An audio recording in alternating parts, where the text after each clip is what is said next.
নমস্কার বন্ধুরা, আশা করি সবাই ভালো আছেন।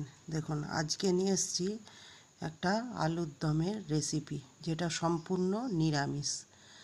আপনারা কারা কারা কিভাবে করেন আমি জানি না ঠিক, তবে আমি যেভাবে করি আমি সেটাই আপনাদের সাথে শেয়ার করছি। দেখুন, প্রথমে কড়াতে তেল গরম করেছি এবং তার মধ্যে তেজপাতা, শুকনো লঙ্কা এবং 5 ফোড়নের ফোড়ন করে নিয়েছি। ফোড়নটা ভালো করে হয়ে যাওয়ার পর আমি টুকরো টুকরো করে বেশ একটু বড় আকারেই আলুগুলো কেটে রেখেছি, সেইগুলো দিয়ে ভালো করে আমি আলুটা কষাবো। প্রথমে দেখুন, বেশ ভালো করে কষতে হবে, কিন্তু রান্না যত ভালো কষিয়ে রান্না করতে পারবে সেই রান্নার স্বাদ তত সুস্বাদু হবে।